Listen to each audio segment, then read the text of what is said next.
You can also turn it back on your owners. Another thing we've done is just everybody gets 3 free LED light bulbs and free labor. And we bulk purchased a bunch of other LED light bulbs, and we'll put them in your home at, no maintenance cost to you. So again, that's kind of, you're doing a little bit of a one-off. But when you're looking at a community like Park City with so many large properties, big real estate under the management of a second homeowner, to be that bridge to connect them to a sustainable practice it's pretty big. This is episode number 97 of the Short-Term Rental Success Stories podcast. Are you an investor that's looking to have your home professionally managed? Go to cohostit.com for more information. Welcome back to Short-Term Rental Success Stories. I'm your host, Julian Sage. This is a show where I talk to hosts about their journeys in starting and growing their short-term rental business. My goal is that you'll be able to walk away with practical information that'll help you become a better host and learn how to scale your business. Like any exceptional host, we all strive for 5-star reviews, so please go on over to iTunes and let us know what you enjoy, as it really helps support the show. If you haven't done so already, go on over to our Facebook group, The Host Nation, to connect with the community. Hey, what is going on, Host Nation? I'm super excited to be back again with you this week. So today I had the special honor of speaking with Heleena Sideris with Park City Lodging, a 37-year-old vacation rental management company in Park City, Utah that currently has 250 rentals under management. And again, they've been around for 37 years, so they have quite a long history and they've been ingrained into this culture. So some really exciting things that we talk about in this episode from such a well-established and very deep-rooted management company. Heleena is actually the daughter of Rhonda Sideris, who's still operating the company. And Heleena is bringing in some of her own unique capabilities, her background in actually sustainability, and how she's been actually able to tie in her passion, which is, trying to create sustainable methods and actually applying that into the vacation rental business with her family. In this episode, Heleena shares how Park City Lodging was founded and what it's been through over the past 37 years in Park City. There's been a lot of changes in the vacation rental space, and very much so in Park City. So she explains all of that, what it's like operating a team of 75 people. That's a lot of people on their team during that peak season.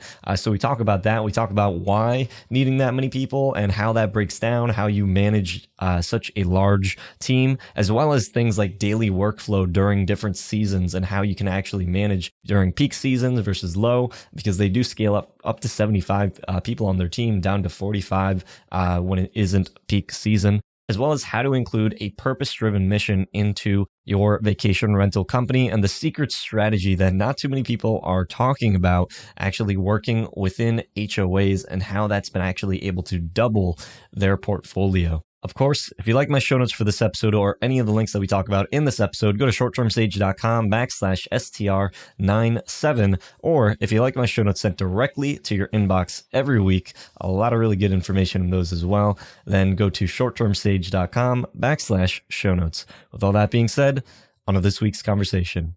Hey, welcome back, Host Nation, to another episode of Short-Term Rental Success Stories. In this episode, I have the special honor of speaking with Heleena Sideris. Heleena, would you please introduce yourself to the Host Nation, let them know who you are and what inspired you to get into short-term rentals? Yes. Hi, Julian. Thank you so much for having me. And my name is Heleena Sideris, and I'm out here in beautiful Park City, Utah. And I've been in the vacation rental world for about 12 or 13 years. And surprisingly, I had kind of an interesting segue into the industry. My professional and educational background was sustainability and environmental education. Here I am in vacation rentals. How did I make that jump? Back in about 2009, I had decided I was living and working abroad in environmental education, and I wanted to move back home to be essentially a ski bum, a glorified ski bum, as we all want to be deep down inside. And I started working for my mom's company, Park City Lodging, just really to make, an income, to have a paycheck. And I saw for the first time, she kind of gave me the leeway and the flexibility to kind of lead some of these sustainability initiatives within the company. And that was the first time like a huge light bulb went off. And I kind of realized that there's a lot of work to be done in terms of sustainable living within the vacation rentals world. And the application was very tangible, very real life. I could see a lot of impact happening right before my eyes. And I was sold. So, aside from all of the joys of the ins and outs and dealing with, guests and properties, I love being able to affect the greater world that comes to visit our community and just be a good steward of the community that I grew up in and I love so much. Yeah, no, I definitely want to talk about the sustainability and, your background in sustainability. You went to school for that, and then now you're working. And typically when I'm thinking of like a position, like in a vacation rental company, I don't usually think of like the sustainable aspect, but I'm very curious as to find out some more about that. But before we get into that, maybe if you could just kind of share some more background on the company. You guys have been around for 37 years. I mean, I don't know. That's probably like the beginning of vacation rentals, probably in the space. Like your mom was probably the first one to kind of start that. So I'm curious as to like how it came about and, that experience. Yeah. So my mother is a fantastic and amazing woman, and we'll have to get her on the show sometime soon. But she moved to Park City in the mid 70s. She kind of followed her brother out here, which for what she thought would only be one season, like all of us, and called her, job back in California and said, I quit. And she went through a bunch of different kind of renditions of working here, like everything from construction cleanup to owning her own restaurant and catering business and whitewater rafting, a little bit of everything.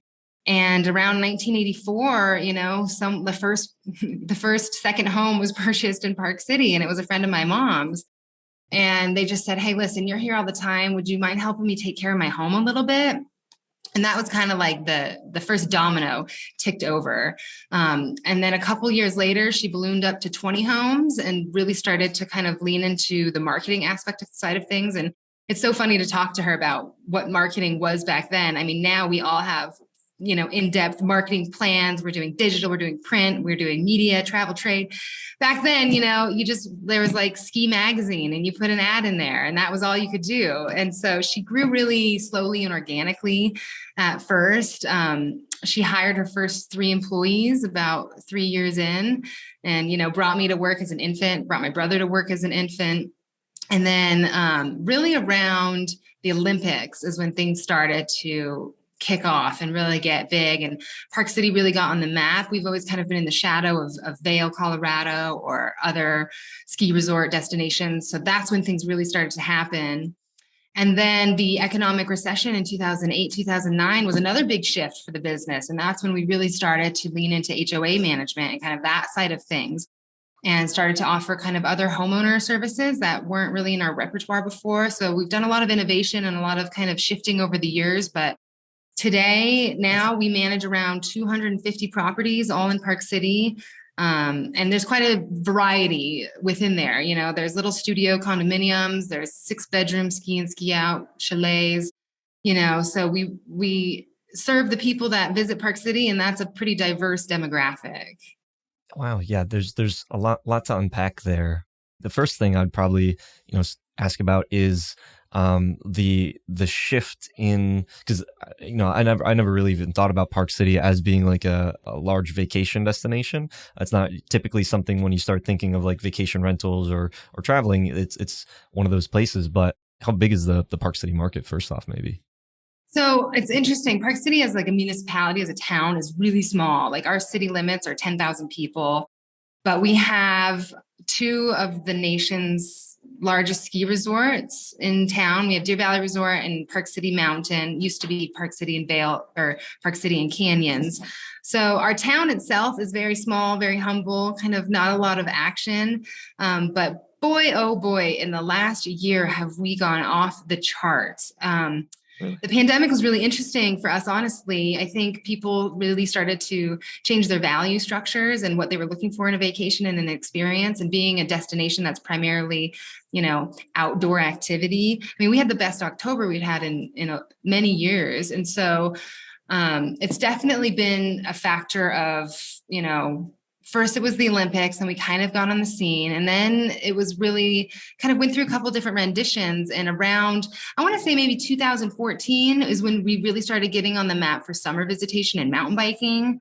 So that was something we've been working on pretty diligently for the past few decades, just getting summer on the map. And now we can say pretty confidently and pretty fairly that summer is a high season. It's nowhere near as high as winter, but it's to the point where we have our 2 shoulder seasons, spring and fall, and those will be next on the list to build up. So the Olympics is what you said kind of put you on the map. People started investing into the space, and that also is what help grow the management company as more people are coming in. They saw your mom; she's been there for years, and that's how you kind of grew there. But you were primarily just for winter, the ski season, and then due to, you said, marketing. Due to marketing is how you were actually able to balance out the seasonality of Park City. Yeah, so there's some kind of interesting little pieces in there we can pluck out. So it was in the late 80s that my mom kind of saw, I mean, Park City was nowhere really near on the map as it is now, but there was definitely some more property management companies kind of popping up and growing. And so she got a handful of people together and said, let's make an industry organization locally. So she formed the Park City Area Lodging Association. And that was kind of like a governing body that could, build marketing funds, campaign, share data, share revenue, kind of in that sense.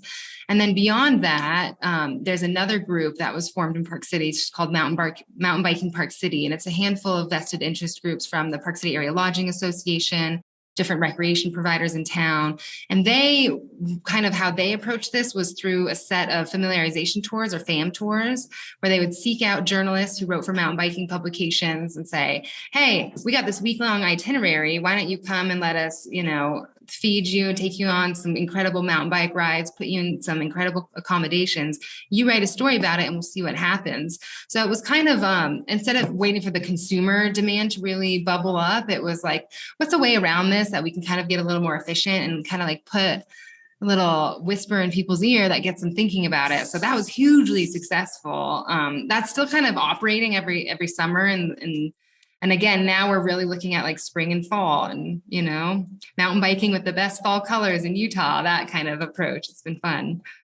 Wow. So your mom actually, she formed an organization and then partnered with another organization and basically cross promoted. So this was like, one influencer to another influencer saying, let's help each other out.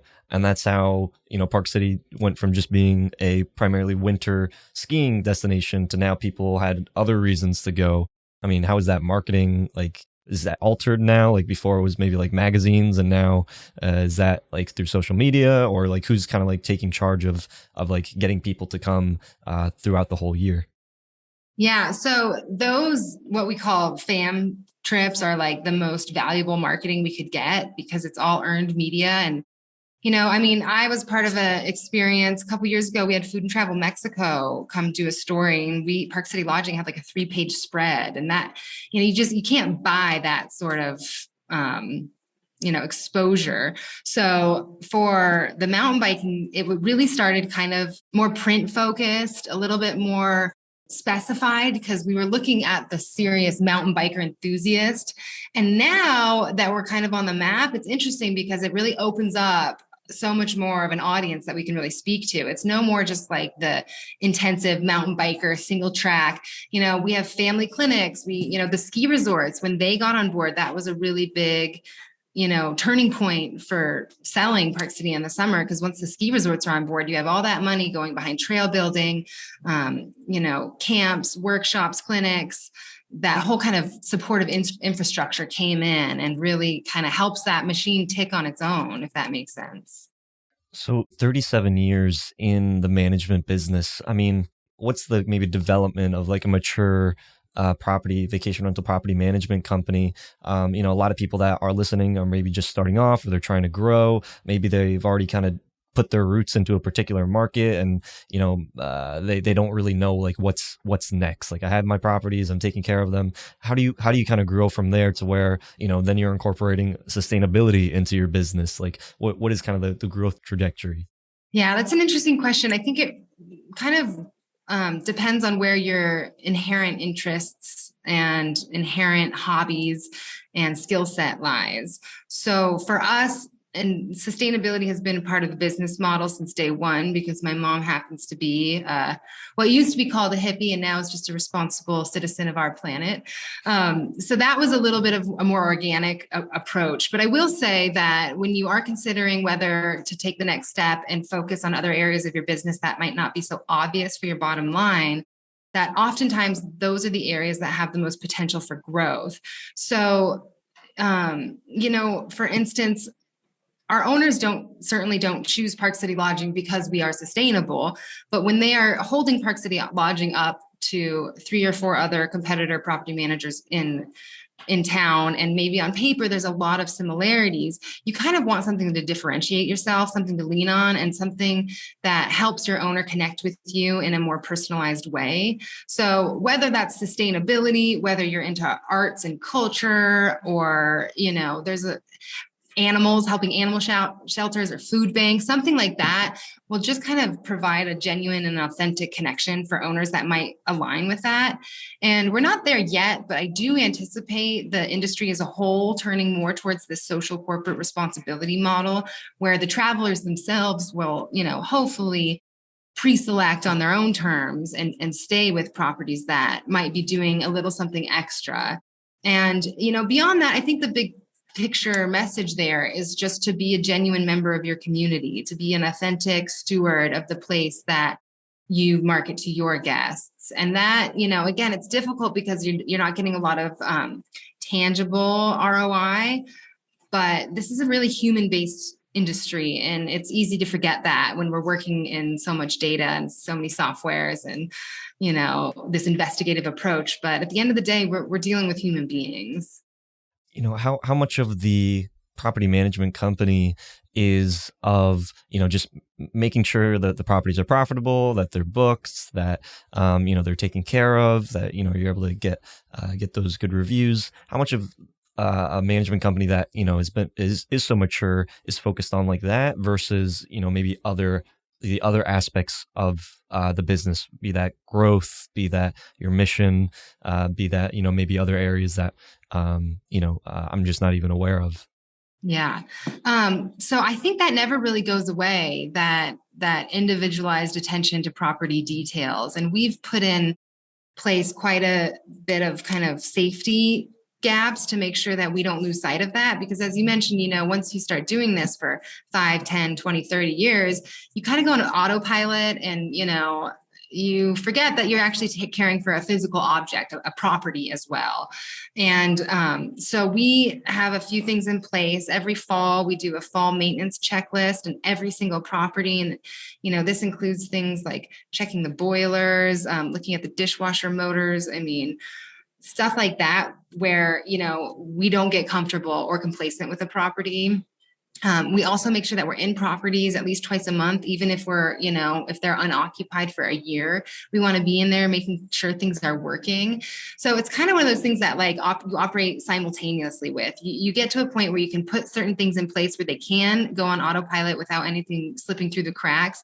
And then you can focus on your big picture. And that's where I think really your team is going to be your most important asset, hands down. Who do you have on your team that can do big picture strategy? Who can do implementations? Who can keep track of the small details that, like we said, don't want to lose through any cracks or sweep under any rugs? So you kind of get to a point where everything's operating in this kind of beautiful harmony. And then you have no problems that go wrong ever. What are some of the problems that a mature property management company faces today? Oh my gosh, they never end. It's and there's new things every single day. So aside from the typical property issues, the hot water heater going out or the furnace going out, we also deal with personal issues a lot. Like when I think it was just having a hard time recalling space and time, but just recently Texas went through a really intense Arctic winter storm. And so we were left with, Texas is a huge market for us. And this was a really busy time of year. So we all of a sudden had all of these reservations to extend and fill. And that was, that's something that's like, okay, we only have so much physical, property within our portfolio. And that's when you rely on your relationships in the community. And we were reaching out to other property managers, other hoteliers to try and place our, extended reservations, because at the end of the day, it's the customer that comes first. It's the client, it's the person, it's the human. So, that gets a little fun when you're working outside of your own toolbox, so to speak. What does a 250 unit, 37-year property management company even look like? There's a lot of managers here that listen to the show that maybe they're just getting started, maybe they're a little bit further along, but maybe they're utilizing Airbnb, they're reaching out to landlords, they're trying to set up their business. What is an established company that's been around for such a long time look like, and how does it operate on a daily basis? Yeah. So in 2016, we completed the construction of our new headquarters. And that was a really big turning point for us because that meant that we could have all of our team under the same roof, which includes our housekeeping and our maintenance and our laundry team. So before we were separated. We had our marketing and our reservations and our concierge, and then we had our housekeeping, laundry, maintenance in a different building. So coming it all together, being in the same physical space has been incredibly beneficial. I could go on for, days about that shift. But beyond that, I would just, again, like we're super involved in the community. Our staff sits on local boards such as the Chamber Board, other sustainability boards, the hospital, Habitat for Humanity. We partner with the local board of realtors and we co-host open houses with them. We make ourselves available as kind of a point of resource. And, ideally, the thought is that if a realtor has a question, if a potential homeowner has a question, they're going to Park City Lodging and they're getting those questions answered. So you can do anything from providing resources in anticipation of what a homeowner might need. Here's a checklist, a FAQ about nightly rentals in the area that you're looking at purchasing. You can reach out to realtors and co-host open houses and provide rental projections. We're really at this point, working within our community is probably as important as working within our business. So we're really involved with the city and the planning commission and the county in terms of what they have coming down the line and how we can either capitalize on it in terms of like a marketing perspective or how we might, be able to anticipate any challenges that come. So the most probably important resource that we have as a company is just the people that work for us, our staff, just hands down. We could talk about all the different softwares and everything, but having a staff that can operate both, on its own accord with, in their separate departments, but then come together as a team and kind of work for the momentum of Park City Lodging as a whole. I mean, all hail the staff. What is because I saw that you have 75 members, team members. I mean, that's a pretty big team. But I imagine that's also including like cleaners, maintenance, stuff like that as well. What is your team, like your core team, and then your maybe subsidiary team, and then maybe how does that all kind of break down?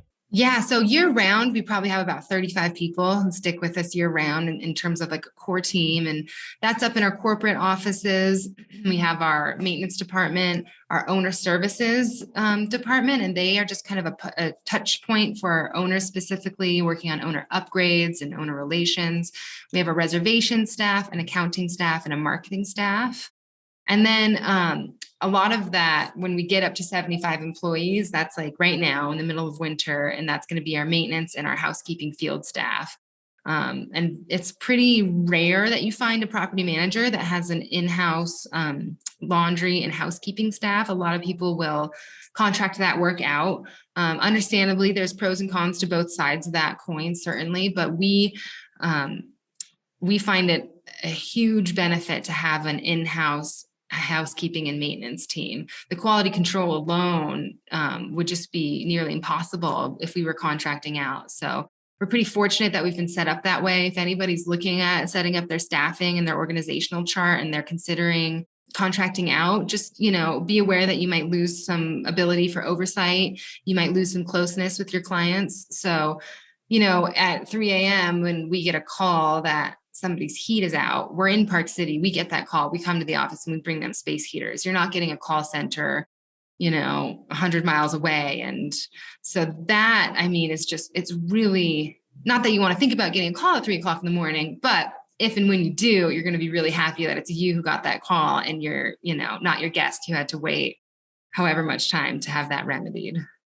how did your mom and your this company be able to come up with like the structure of how it was this modeled after like other, maybe more well established, or was this just like, I'm figuring this out, let's put these people here and then this is, what it's come to? Yeah, so it really started completely organically. I think the first employee that was hired was an accounting employee, because my mom just is not. And if you met her, you would know she's just not a numbers person. And so from there, really, it's a little bit of a backwards approach, if I can say that. But my mom's approach really is, you find a good worker, you assess their skill set, and you want them on your team, and then you find them a spot that fits. I mean, I've been traveling with her and we've engaged with people in the hospitality industry, and I've watched her just pull her business card out of her purse and say, if you ever want to move to Park City and work for me, here's my information. And so, I think it's useful to go through an organizational chart and say what would be beneficial to support the operations of our business. But also, it might be useful to have some flexibility and be able to recognize good people and good human capital, and then from there, find a place that, fits them in their business. And then also look at your own skill set, see where you're lacking personally. And if if marketing is not your forte, and you could spend the majority of your day trying to learn this new skill set and trade, or you can just pay somebody to do it for you, and then you can do what you do best. So how do you know which people to take on without, that eating too much? Because, there's, you have a headquarters, you have, a big team, there's a lot of these extra costs that are involved. Like how do you know which people that you need to keep and which ones that maybe you don't need, that maybe could be affecting the profitability of, the owners or of the company as a whole? Yeah, so there's a couple different things we do there.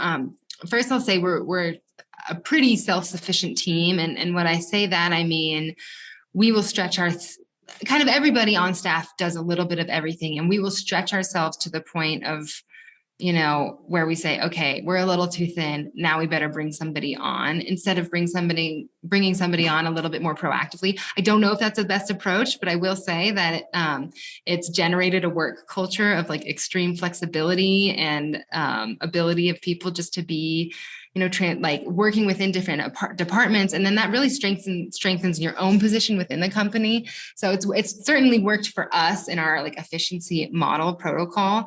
But there are definitely times when you wonder, not necessarily do we have someone on staff who might be costing us money, but are we costing ourselves money for not having somebody on staff? Kind of a little bit inverted of an approach there.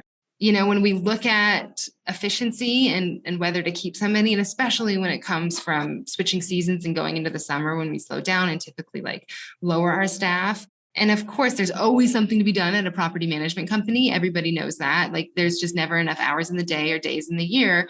But it's also, again, about that person's skill set.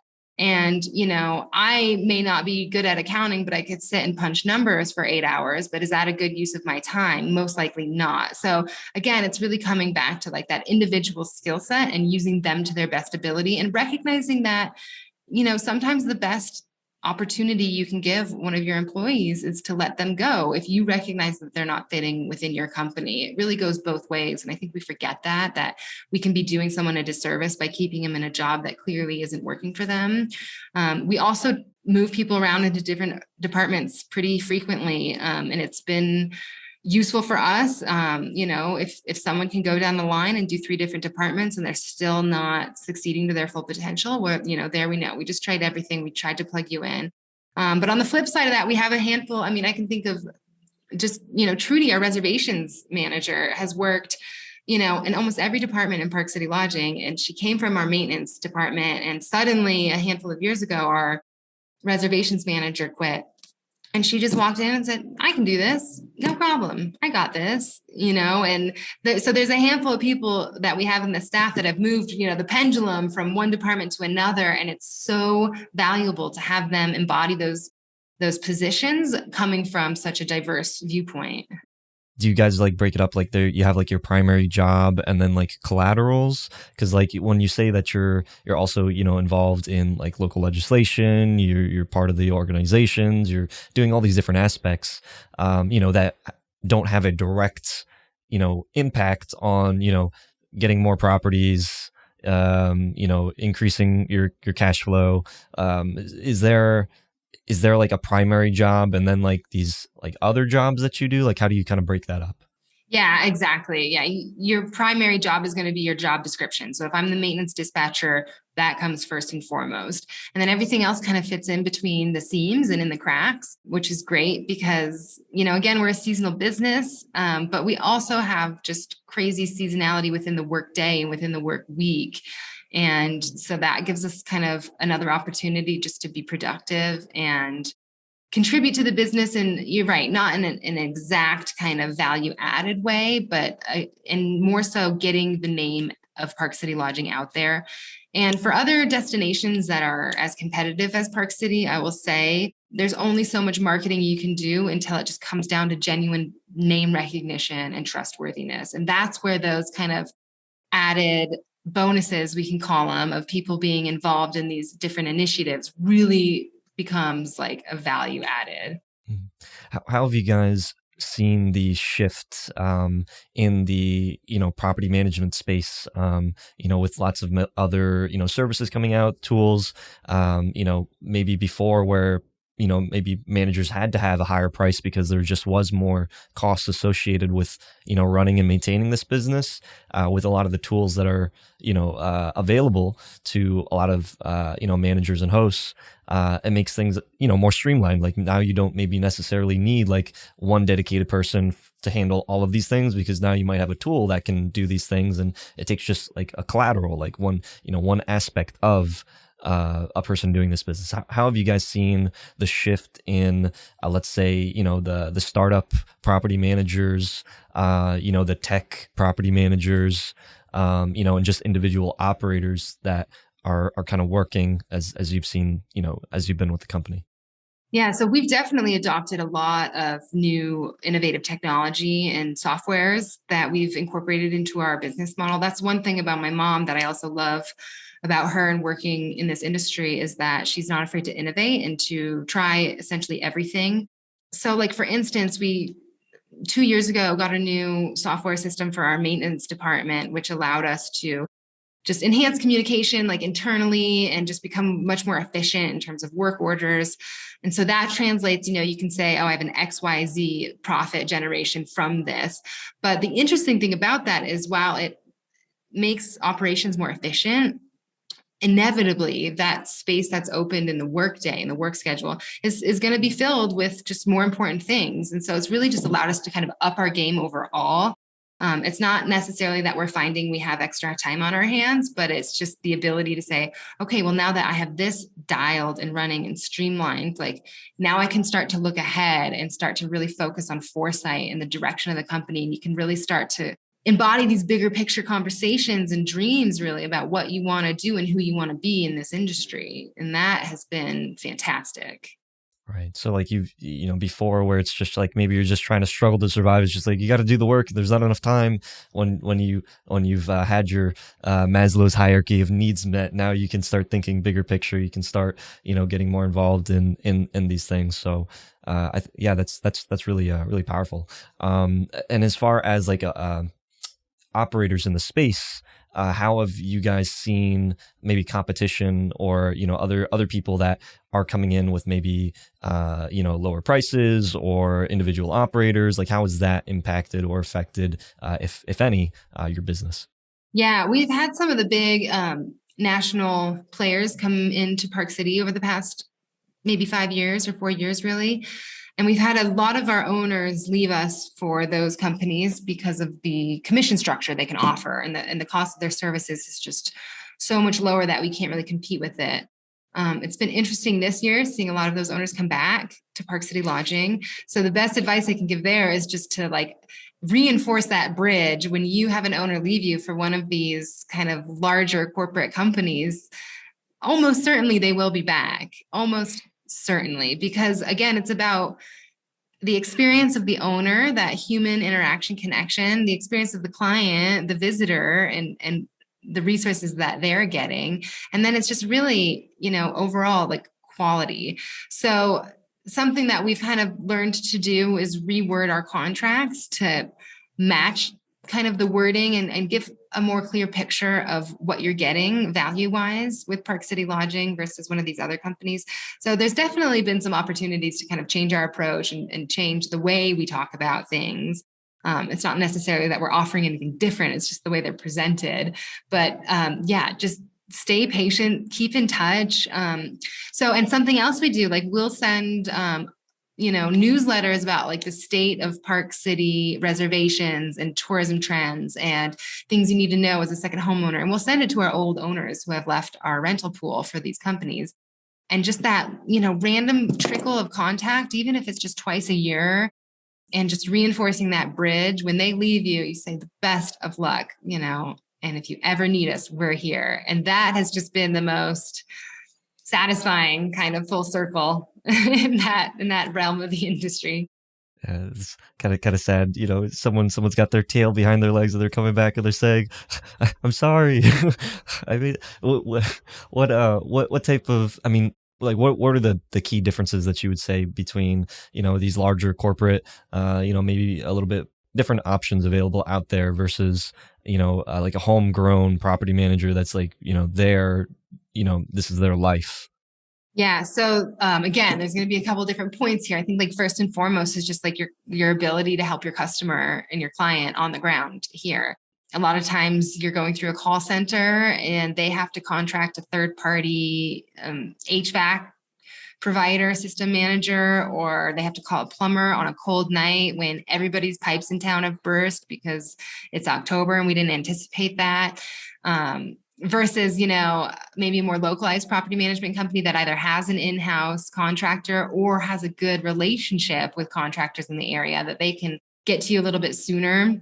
So that's probably one of the biggest pieces, just that personal point of contact. And, again, being a local, the benefit of having a local property manager too is that we understand like nuances and slight travel trends that happen within our location a little bit better than a national manager that might be looking at, Park City from a different perspective. We're here, we live it, we play on the mountains, like everything that we're selling, we embody. So just having our pulse a little bit, having a better, idea of the pulse of the town and just certain nuances of local knowledge. And I think that's really the way the whole industry is changing, is that people don't just want to travel, they want to have local experiences. And if you are a local offering a vacation rental, capitalize on that, capitalize your concierge services. Even if you don't have a concierge, you can say, I'm your concierge, and that kind of live like a local trend that we're all sort of after, that it's just really difficult to get when you're staying in, one of, a nationally managed Airbnb even. When you say like a concierge service, can you kind of explain what that is? Totally. Yeah. So we just kind of made up our concierge service, and now it's the most, one of the most important parts of our approach and one of the most valuable things that we can offer our clientele. So, it all started out with just really local recommendations. Let us know if you're interested in places to eat, things to do. Ask us where our favorite trails are. It was really general, and we kind of left it up to the guest to drive us in that direction. Now that it's a little bit more established, we have created some partnerships in town. So a partnership with the local transportation provider that gives our guests unique pricing to the airport, and then a way to bill that directly. So the guest only goes through Park City Lodging. We create partnerships with restaurants, with activity providers, with ski resorts, anything to just kind of streamline the guest experience. So we've even gone now in, this rendition this year, we're creating full vacation itineraries for people, which is super time consuming. But boy, oh boy, I will tell you, in our reviews, if you just look at our reviews for the past year, like 8 out of 10 are mentioning the concierge service, the personalized, attention to detail, the help in their trip, making their trip special. So we're getting to the point now where I can really see that this is a benefit and it's worth doing. It kind of goes a little bit counter to what I think, because for me, maybe it's just a different traveler, but like when I travel, typically I'll just kind of pull up Airbnb. You know, I'm the bad guy. Don't hate me, but I'll pull up Airbnb. I'll just, this place is nice. I'll go there, and then I'll pull up Yelp. I'll find the restaurant that has the most reviews. And that's just the way that I travel. I'm sure that other people travel different ways, but do you see that, the concierge service and, this more, I would say it's a more like traditional approach to the vacation rental and like the hospitality service industry, as opposed to the instant gratification, with apps and all these things. Do you see that as being like a long-term play, or is that something, or is there something else that maybe I'm missing? Yeah, well, I mean, I'll say we get the whole gamut of travelers, and probably most people travel like you do and like I do. You get someplace, you want to figure it out on your own. But what I am seeing that I am enjoying and thinking is really nice outside of the traditional kind of concierge, like itinerary package services, are people maybe our age who will reach out and they'll say, listen, I'm not one of your super rich people that comes here every year. This is our first ski vacation. We're with the family. We're low on budget. Like, what would you do if you had friends in from out of town? Or where would you go if it was just you? And those personal connections, I have to say, are so fulfilling because that's really why we're in the business. We're not really here to share this, Disneyland idealized experience of what our town is. I mean, we're in the back alley bars and the cool pizza dive shop and, that weird sledding hill out behind the library that nobody knows about. That's super fun.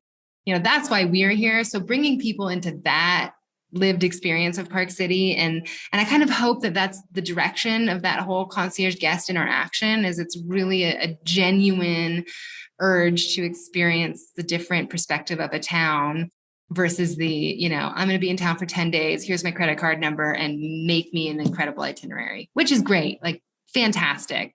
But it's certainly very fulfilling to connect with people in those like truly authentic ways. And I mean, I had a guest or a client this year, started off on a really bad foot, lots of yelling on the phone. And, you do the best you can and you finally get to a point where you have to move on and get to some solutions. So long story short, a week later, I'm out snowshoeing with this guest and we have each other's phone numbers and we're best friends. And, and that was really unique because that's kind of how we were able to overcome that initial rift. She had showed up to a property that wasn't to her liking and, we had gotten her sorted out. But what that real connection came about was when she heard I was from here and I grew up here and she wanted to know everything. Hey, this is Julian, and I wanted to be able to give you our newest book, Airbnb Secrets Revealed: How to Build a Fortune on Airbnb Without Owning Property. In this book, we talk about the concepts of rental arbitrage investing as well as co-hosting and how you can build a business leveraging other people's properties. This book is perfect for the new short-term rental investor, and it's something that I wish that I had when I first started, as it would have saved me a lot of trouble and helped me to understand how to be able to leverage the power of short-term rental investing in your own real estate portfolio. If you'd like to get our newest book completely for free, go to shorttermsage.com/free book. Now, back to the show. What would you say to the people that are investing like into Park City or these other vacation destinations? Are these primarily like asset, like vacation, like a lifestyle asset purchases, or are people, purchasing these properties with the intent to like maximize their revenue? They don't really care about, all these other aspects of the business. They just care like, heads and beds, increase your ROI. Do you see a shift in the types of clients that are approaching you, or they more just geared towards like the larger corporate, and you don't really manage those types? Like, is there like a clear delineation between like who traditional like grassroot taking care of the property vacation rental managers are versus maybe the more investor savvy investor? Yeah. So again, I mean, we certainly get a little bit from both camp, and I think historically it's been a lot of just pure investment purchases. And those are the properties and the owners that we've seen leave our rental pool and then come back to our rental pool. Again, because I think it's the ability to market and be a little bit more flexible and reactive. But since the pandemic, really since a year ago, I don't know what this is going to look like long term, but it does appear that the profile of the, investment homeowner is changing to be more lifestyle oriented. People who fall in love with this town and think it's so fantastic, and then they see the potential for, an investment, and that pans out in a little bit more of a convenient way. So I'll be interested to see if that sticks around, that kind of change of profile, or if we start to see, and the other thing, I mean, real estate is so volatile, and that's really going to depend on what kind of profile of homeowner you get. And then, of course, we have the odd homeowner that has inherited the home from parents. And that's always a little bit complicated because there's typically multiple people who are dealing with the management and the ownership, and they have different goals, whether they be purely investment goals and get as many heads in beds as we can, or, our favorite owner is the owner that comes like twice a year in the spring and fall and then leaves their property open for the rest of the year. But we also love our owners that come to Park City, because I have to say there is a little bit of a challenge when you're working with an owner that isn't really involved in your community, doesn't quite maybe embody the whole cultural approach to your place. So there's kind of a sweet spot there of, you want someone who understands the nuances of your location and why it's a great place to come to, but not that they're staying there, for months out of the year, taking your property out of the calendar. I wanted to kind of roll back to the sustainable. So you've reached the pinnacle of Maslow's hierarchy. You can now afford to think about things outside the box. This is always something that was there in the beginning of the origin of the company, but now you're doing your job. You're taking care of the properties, but now you want to focus on sustainability. How does that really align, or how can you really make a big impact through sustainability and vacation rentals, as opposed to, maybe leaving that space and then working, with a larger organization or something like that? Like, what direct impact can you have in vacation rentals that, is that enough, or could there be something even greater that you could be doing? Yeah. So we have quite a handful of different sustainability initiatives, but I'm just going to talk about my favorite one right now because it's compounding, it's ongoing, the momentum just continues. So I would first suggest that if you're interested in doing this, that you connect with your municipality and see if they have any sustainability goals that you could align yourself with, and then open up to more resources. And then, connect to the nonprofits in your community and see what might make sense for your audience. So what Park City Lodging does, there's a local land trust in town called the Summit Land Conservancy, and they just straight out purchase beautiful open space and put it in perpetual conservation under an easement. And that's kind of the bread and butter of Park City, is our open spaces. It's our beautiful natural environment. If we didn't have that, we don't really have a lot to sell in terms of a destination. So we partnered with the Summit Land Conservancy, and we just did a modification off of the 1% for the Planet initiative. And for us, that meant just adding $1 per night to every reservation, completely optional. In 15 years, we've had maybe 2 guests that have asked for that fee to be removed. So it's $1 a night, not taxable. And we collect that off the top from the guests, and we just give it right back to that nonprofit, which then helps our case because they're preserving open spaces in Park City. And like, that's something that's super, once it's set up, it's very hands-off. It runs itself. It's incredibly easy from like a staff standpoint. And then you get guests who will choose to stay with you over another company or over another home because they can feel good about traveling to a space and doing that. So if there's a way that you can partner with like either a municipality or a nonprofit, or even with a handful of, if you want to, if there's a lodging association or something along those lines in your community, and see what you can do on a larger scale. I think the key here and the idea is to make it as low maintenance as possible. You can also turn it back on your owners. And, another thing we've done is just, everybody gets 3 free LED light bulbs and free labor. And we bulk purchased a bunch of other LED light bulbs, and we'll put them in your home at, no maintenance cost to you. So again, that's kind of, you're doing a little bit of a one-off. But when you're looking at a community like Park City with so many large properties, big real estate under the management of a second homeowner, to be that bridge to connect them to a sustainable practice it's pretty big, So yeah, like I said, like the goal is to steer the industry in a way that travelers themselves are demanding sustainable accommodations. But until we get there, we do everything we can on our end to, save the world. And changing light bulbs, I really like that idea about having a percentage go to each booking. Is this only really something that you can do through like a direct booking website, or like what are you not like utilizing the OTAs at all? Yeah, we do utilize OTAs. Unfortunately, it's a necessary evil for the majority of us. And we just add it on as an extra fee. And what we do is we put it in the description that it's an optional fee. They get charged through. And then if they request that fee be taken back, we refund them. But $1 a night, like I said, over the past 15 years, we've really only had a handful of people. So yeah, we just add it on as an additional line item. We take it out of the guest service fee or anything like that, so people know what it is. And again, that's been so easy. And they've partnered with a handful of different companies in Park City and businesses.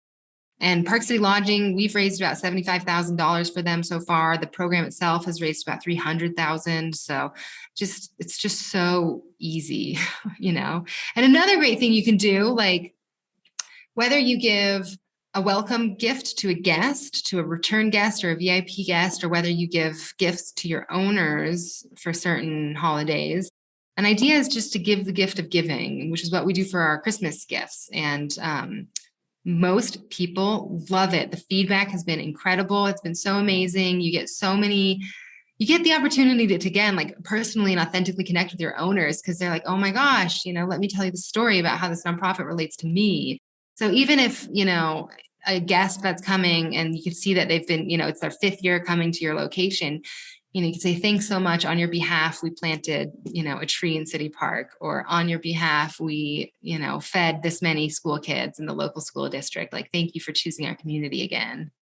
I mean, is that something that like, have you noticed people actually like want to stay at the properties because they're, it aligns with their with their values? Or is this just something that most people are just like, yeah, it's nice, but I don't, I just kind of want to stay at the property? Yeah, I think we get mostly like secondary kind of appreciation for the efforts we do. But then there's things that you just never know that are really driving the growth of your business. So this is a little bit of a stretch, but I'm going to tell this story and see if we can't tie it back in. But last year, when the ski resorts shut down because of the pandemic, we were faced with the decision about whether to refund guests, and it was a lot of money. It was a huge amount of money, and we were facing a really uncertain future for our business. But my mom made the decision, didn't take her much time to come to this conclusion that she was just going to refund every single guest, because it was scary. We didn't, it was scary for everybody. And she just kind of wanted to give that point of compassion. So fast forward a couple months, it was, the end of April, and we were going to bid on an HOA contract that also included the nightly management for some luxury ski and ski out vacation rentals at the base of the resort. So like, big deal. You want this contract. And, we got through a couple rounds, and we got to the final round, and it was between us and 2 other local property management companies. And we ended up winning the contract.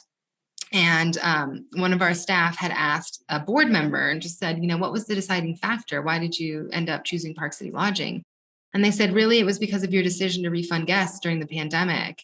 And who's to say, how many other pieces of business we might have gotten and not have fully understood because of our commitment to the community, because of our trustworthiness, and our sheer love for people, planet, and our company. So that was really cool to see, and it just kind of makes you wonder, where else is that playing into people's decisions? This year, we did just partner with a new organization. They're called the Impact Travel Alliance, and they connect bloggers, influencers, and journalists with sustainable accommodations. And this is kind of what we were doing with the mountain biking project. is, instead of waiting for the consumer to put pressure on the supplier to offer them a sustainable option, we're kind of going in this back way and hoping to get a lot of, influencers, journalists, some great articles that gets people kind of amped up to kind of speed along that process so that we can get to the spot that you're talking about, which is where people are calling and saying, well, what do you do for, the environment, or what do you do for your town, before they choose to book? That's awesome. No, that's really cool. Lastly, I kind of wanted to, find out some more about, you said that you actually started working with HOAs, and what number of like properties in your portfolio, the 250, would you say is like HOA properties? Probably at least 100, 150 maybe. Okay. So a So lot. that's okay. And HOAs, like, so this is like a HOA, so it's a condo, and then it's the on-site management can also like manage the properties as short-term rentals. Yeah, so it's kind of it varies per. It's pretty rare that an HOA contract includes a nightly management contract. That one I was just speaking to in April, that was one of those kind of dream team situations where you get it all. But the real kind of reason we do that is to just gain visibility with homeowners and condo owners within these HOAs, and say, hey, you already have your property in nightly rental. We manage your HOA. Why not just put everything in one spot? And it also gives us kind of a selling point there, because how often, it's happened to me where I've been staying at a vacation rental and there's been an issue, but it was the HOA issue. It wasn't the property owner's issue. So they had to call the HOA, and it was just this whole long chain of events that was anything but efficient. So it's been for visibility and efficiency, it's a great, realm of the industry to get into, HOA management. Yeah, I talked to one other person on the show before, Jennifer Frankenstein Harris. She's in Florida, and she's grown her company using this model. I've only heard it a few times, but I think it's really interesting. So are you like taking care of like the whole, like all the long-term rentals, all the turnovers of the properties, and then you just get the added, but you're also the on-site. So like if someone purchases a property there, like then they can choose whether to use you, or they can choose to use their own independent property manager or manage it themselves.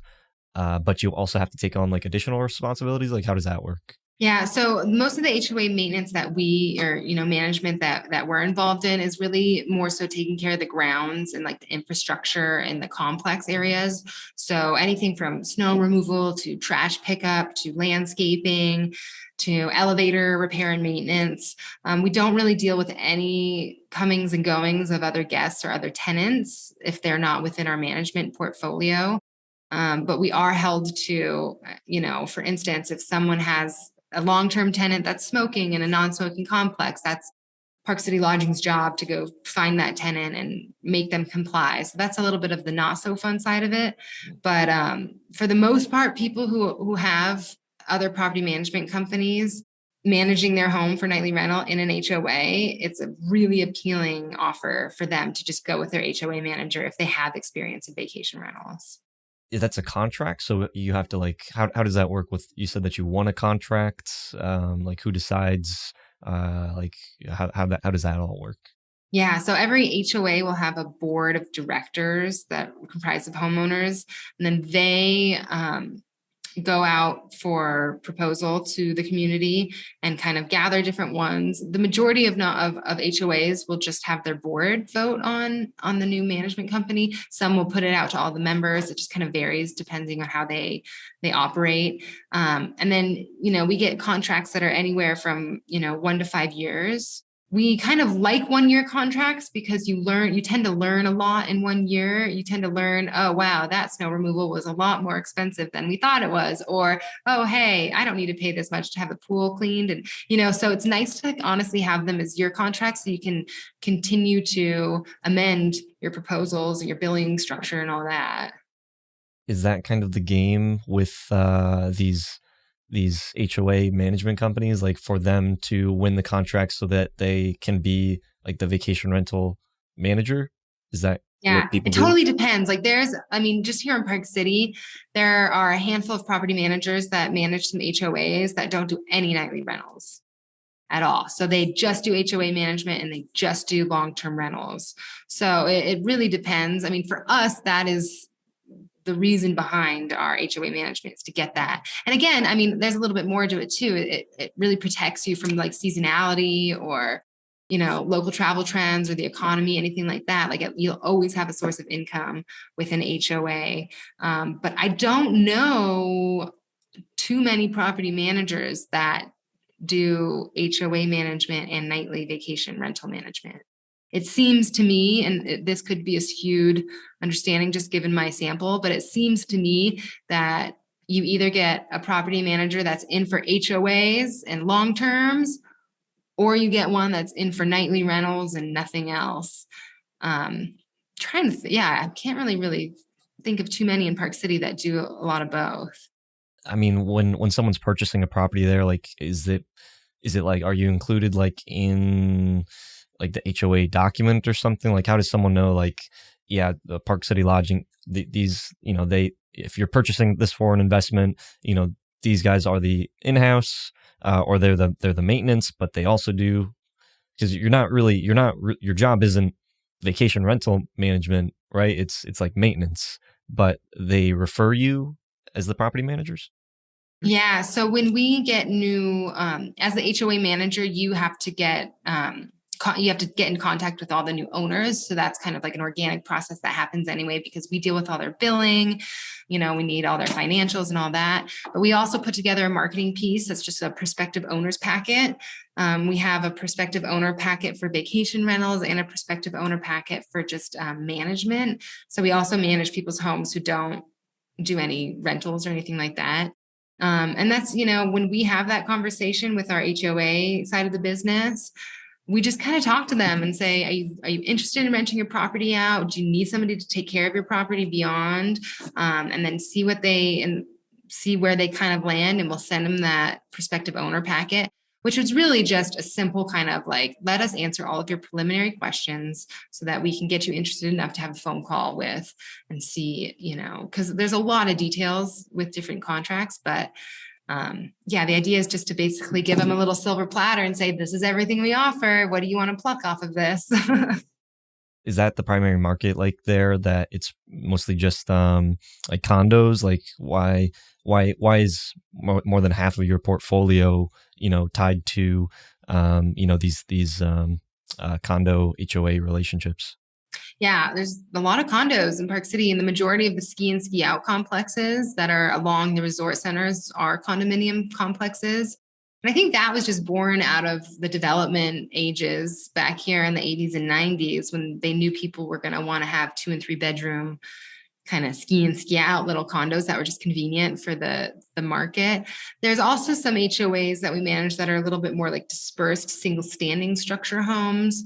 But 2 of our HOAs that we manage comprise quite a bit of our inventory. And then again, we do have private homes, maybe 20% or 15% of our inventory is just a private freestanding home. And then if that contract ends, though, you still have those management contracts, so that they're like completely separate. Yeah, exactly. Except for the one instance where what we got last April, which is kind of the unicorn scenario where you get it all. But that's pretty unique. I haven't come across that. Interesting. Okay. Very interesting. Yeah, this is I haven't heard too many people doing it, but I think that it's really, really smart. I wonder if more HOAs are doing that. Someone can take this from the episode and then run with it, and then they can pay me later.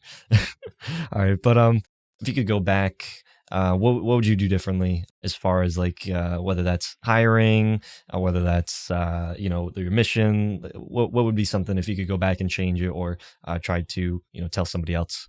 What would that be? I've been thinking about this question. You're not catching me entirely off guard. I'm just not certain how to answer it because, again, I think from Park City Lodging is just such a unique instance in that we grew so slowly and so organically. So, doing something different, maybe, hiring those special skills a little bit sooner, hiring that marketing person or that accounting person a little bit sooner before you get caught and saying, oh my gosh, What's a balanced budget? What's a spreadsheet? So not waiting for an instance where you're like, oh my God, I need an accountant now, and then hiring one. So maybe anticipating those specialty skill sets in the business and making sure you're filled out between guest services, marketing, accounting, and maintenance and housekeeping if you choose to include that in your business. Okay. And what's the one piece of advice that you would give to someone that's just starting off? Maybe they want to build something up. 37 years, they want to be involved in their community. If you could give one piece of advice to that person, what would you give them? Yeah, just to totally be a sponge, be an industry nerd. There is so much knowledge to have within this industry. And I'll tell anybody who's interested in dipping their toe in, we're amazing people, obviously, but we love to share our experiences and insights with, our other property manager friends and family. So just be a sponge, learn as much as you can, get in the industry, become part of, the Vacation Rental Management Association. If you have any local associations within your area, don't try and reinvent the wheel. There's a lot of people who have been doing this for far longer than us and have figured out smart ways to do things. So capitalize on that for sure. Awesome. And what's the best way, Heleena, if anybody has any questions, if they want to be able to connect, if they want to be able to find out more, how can they get in touch with you? Oh, I would love to hear from any and all of you so we can dork out on this industry together. You can shoot me an email. I'm available on my email all the time. It's Heleena, Heleena. There's a double E in there, at parkcitylodging.com. Or you can shoot an email to info@parkcitylodging.com. It'll make it my way because everything here seems to land on my plate. So I'd love to connect with any of your audience, any of your listeners, and just good luck to everybody out there. Awesome. Of course, we'll include all the links in the show notes. You can check out their direct booking page as well. Definitely want to support them. Park City, gotta go there. But until next time, Host Nation, keep on hosting. Hope you hosts benefited from the show. If you found value, please go on over to iTunes, leave us a review, and let us know what you enjoy about the show. If you'd like to talk to hosts that have been featured in these episodes as well as the community, go on over to our Facebook group, The Host Nation.